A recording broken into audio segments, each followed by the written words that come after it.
346টি সড়ক দুর্ঘটনায় 351 জন নিহত হয়েছে, 1046 জন আহত হয়েছে।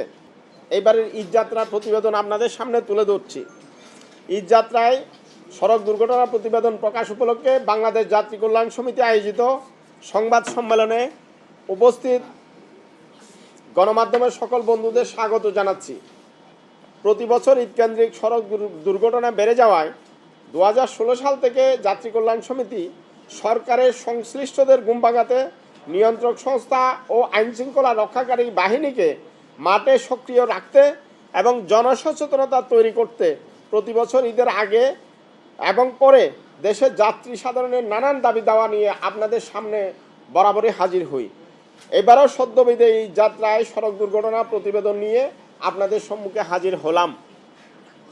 প্রিয় গণমাধ্যমের বন্ধুগণ, সরকারের শপথ গ্রহণের মাত্র 2 দিন পরে মাহে রমজান শুরু হলো। 1 মাসের মাথায় ঈদযাত্রা, নতুন সরকার, নতুন মন্ত্রী। সে কারণে আমরা সরকারের ব্যর্থতা খুঁজতে নয়, বরং সরকারকে তথ্য দিয়ে সহযোগিতা করার মানুষে প্রতি বছরের ন্যায় এবার ঈদযাত্রায় প্রাণহানির পরিসংখ্যান তুলে ধরছি। নতুন সরকার নতুন হলেও আমলারা পুরনো।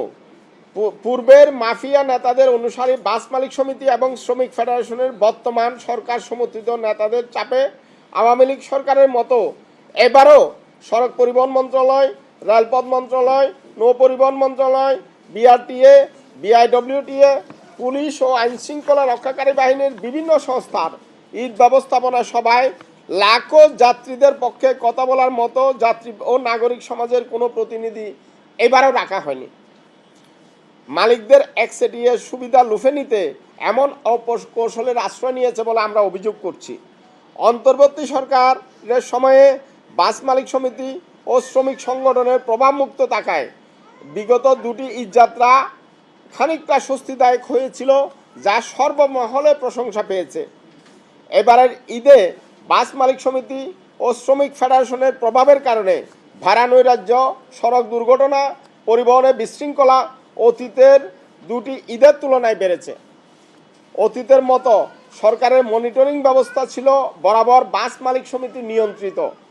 ফলে বিগত আওয়ামী লীগ সরকারের পদ্ধতি অনুসরণের কারণে সড়ক পরিবহন সেক্টরে সরকারের কিছু কিছু কর্মকাণ্ড ছিল প্রশ্নবিদ্ধ। বাংলাদেশ যাত্রী কল্যাণ সমিতি যাত্রী সাধারণের সচেতনতা তৈরি, সরকারের নিয়ন্ত্রক সংস্থাকে সক্রিয় রাখা, সরকারের সিদ্ধান্ত গ্রহণের ফোরামে সড়ক দুর্ঘটনা নিয়ন্ত্রণ, অতিরিক্ত ভাড়া আদায়ে নৈরাজ্য বন্ধ করা, যাত্রী হয়রানির প্রতিকারের বিষয়টি প্রাধান্য পাওয়ার মানুষে দীর্ঘদিন যাবৎ আপোষহীনভাবে মাঠে সক্রিয় আছে। সড়ক দুর্ঘটনা দেশের অন্যতম বড় জনস্বাস্থ্য ও উন্নয়ন সংকট তৈরি করছে।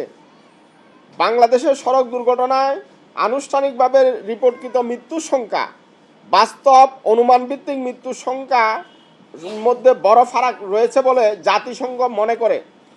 এই পার্থক্য শুধু সংখ্যা নিয়ে প্রশ্ন তুলে নয়, বরং এটি দেখায় দেশে সড়ক দুর্ঘটনা সংক্রান্ত তথ্য সংগ্রহ, বিশ্লেষণ এবং রিপোর্টিং ব্যবস্থায় একটি বড় ধরনের দুর্বলতা রয়েছে।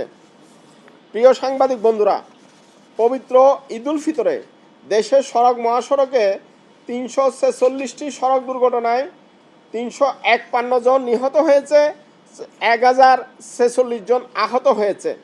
একই সময়ে আমরা রেলপথে 23টি দুর্ঘটনায় 35 জন নিহত এবং 223 জন আহতের তথ্য পেয়েছি।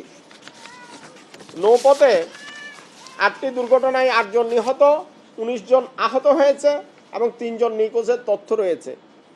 সড়ক, রেল ও নৌপথে সর্বমোট 377টি দুর্ঘটনায় 394 জন নিহত হয়েছে, 1288 জন আহত হয়েছে।